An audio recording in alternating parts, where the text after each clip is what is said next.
आज से पहले इतने मजेदार चटखारा कोफ्ता कबाब कभी ट्राई नहीं किए होंगे। इतने ज्यादा सॉफ्ट, जूसी और मुंह में घुल जाने वाले चटखारा कोफ्ता कबाब बनकर तैयार होते हैं। तो एक बार इनको जरूर ट्राई कीजिएगा, आपको इतने पसंद आएंगे कि आप अपने घर की दावतों में बनाएंगे। तो इन मजेदार से चटखारा कोफ्ता कबाब को बनाने के लिए मैंने यहाँ पर 1 बंच लहसुन ले लिया है, 3 इंच का अदरक का टुकड़ा, 4 से 5 हरी मिर्चें और आधा बंच हमने हरा धनिया ले लिया है। तो इन सारी चीजों को हम चॉपर जग के अंदर ऐड कर देते हैं और इन सारी चीजों को हमने बहुत अच्छी तरह से चॉप कर लेना है। बिल्कुल बारीक हमने इनको पीस लेना है। इसके साथ ही एक मीडियम साइज की प्याज भी हम इसके अंदर ऐड कर देते हैं। तो प्याज को इस तरह से मोटा मोटा कट कर लिया है।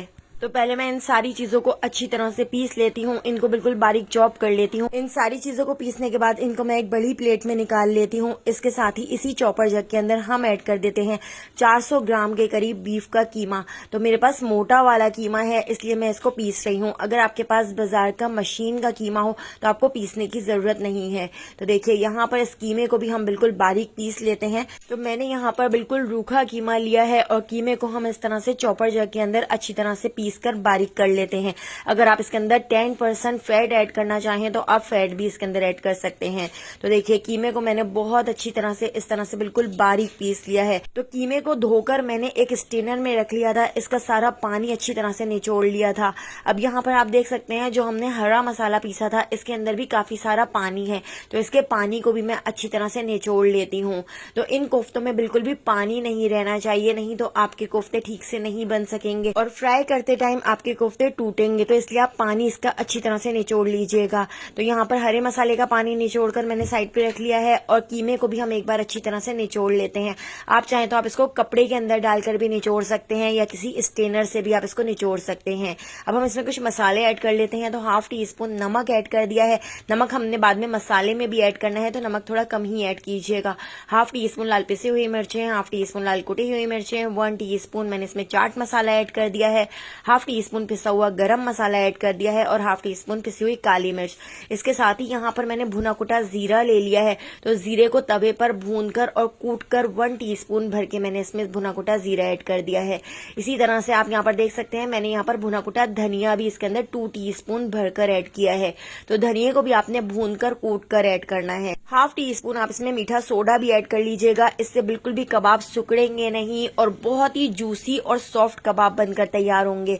यहाँ पर आप देख सकते हैं मैंने यहाँ पर बेसन ले लिया है। तो 2 टेबलस्पून बेसन को मैंने फ्राइंग पैन में अच्छी तरह से रोस्ट कर लिया था। लो फ्लेम पर रोस्ट करने के बाद मैंने इसके अंदर बेसन ऐड कर दिया है और बेसन ऐड करके हम इसको बहुत अच्छी तरह से मिक्स कर लेते हैं। अभी हमने इसका एक मसाला भी बनाकर तैयार करना है, इसलिए वीडियो को बिल्कुल भी स्किप मत कीजिएगा। और दोस्तों यहाँ पर मैं आपको याद दिलाती चलूं, अगर आपको मेरी रेसिपी अच्छी लग रही है तो लाइक करना बिल्कुल भी मत भूलिएगा और अगर रेसिपी अच्छी नहीं लग रही है तो आप इसको डिसलाइक भी कर सकते हैं। और मुझे कमेंट करके जरूर बताइएगा कि आप मुझे किस सिटी और किस कंट्री से देख रहे हैं ताकि मैं आपका थैंक्स कर सकूं।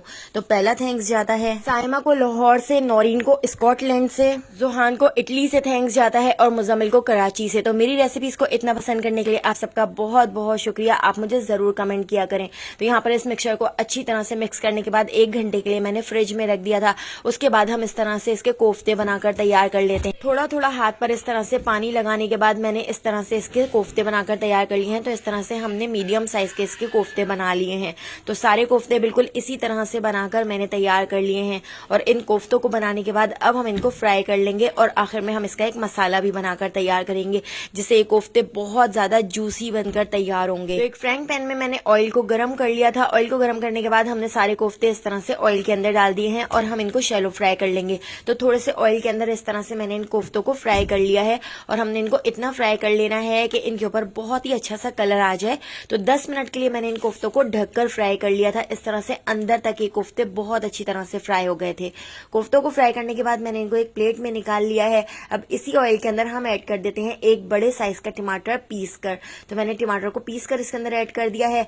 इसके साथ ही 4 टेबलस्पून मैंने इसके अंदर फेंट कर दही ऐड कर दिया है और हम इसको बहुत अच्छी तरह से भून लेते हैं। इतना भून लेंगे कि साइडों से ऑयल ऊपर आ जाए। साथ ही कुछ मसाले ऐड कर लेते हैं। तो 1/4 टीस्पून नमक ऐड कर दिया है। नमक मैंने कोफ्तों में भी ऐड किया था। ½ टीस्पून लाल कुटी हुई मिर्चें ऐड कर दी हैं और हाफ टी स्पून भुना कुटा जीरा और भुना कुटा धनिया ऐड कर दिया है। इसके साथ ही इनको अच्छी तरह से मिक्स कर लेंगे। जब ये मसाला बहुत अच्छी तरह से भुन जाएगा तो उसके बाद हाफ टी स्पून मैं इसमें आमचूर पाउडर ऐड कर रही हूँ। इससे बहुत ही चटखारेदार आपके कबाब बनकर तैयार होंगे। हाफ टी स्पून मैंने इसमें पिसा हुआ गरम मसाला भी ऐड कर दिया और इसको अच्छी तरह से मिक्स कर लिया है। इस मसाले को अच्छी तरह से भूनने के बाद अब हम इसके अंदर ऐड कर देते हैं कोफ्ते, जो हमने पहले ही फ्राई करके निकाल लिए थे। और कोफ्ते फ्राई करके अब हम इसको इतना पका लेंगे कि ये सारा मसाला कोफ्ते के ऊपर अच्छी तरह से चिपक जाए। इस मसाले को कोफ्तों के साथ ढककर हमने 10 मिनट के लिए छोड़ दिया है। इस तरह से ये सारा मसाला कोफ्तों के अंदर तक चला जाएगा। इसके साथ ही अब हम इसके अंदर ऐड कर देते हैं एक बड़े साइज की प्याज, जो मैंने इस तरह से गोलाई में कट कर ली है। प्याज ऐड करके प्याज को भी मैं इसके अंदर अच्छी तरह से मिक्स कर लेती हूँ। इसके साथ ही हाफ बंच बारीक कटा हुआ हरा धनिया भी मैंने इसके अंदर ऐड कर दिया है और इसको भी हम अच्छी तरह से मिक्स कर लेंगे। 1 मिनट तक अच्छी तरह से पकाने के बाद अब हम इसको डिश आउट कर लेते हैं। यहाँ पे हमारे बहुत ही टेस्टी, बहुत ही मजेदार चटखारा कोफ्ता कबाब बनकर तैयार हो चुके हैं। बहुत ही ज्यादा मजेदार रेसिपी है, तो एक बार जरूर ट्राई कीजिएगा। रेसिपी पसंद आई हो तो लाइक, शेयर और सब्सक्राइब कर दीजिएगा। फेसबुक, टिकटॉक या यूट्यूब पे देख रहे हैं तो मेरे चैनल को जरूर फॉलो कर लीजिएगा। आने वाली वीडियो तक मुझे दीजिए इजाजत। अल्लाह हाफिज।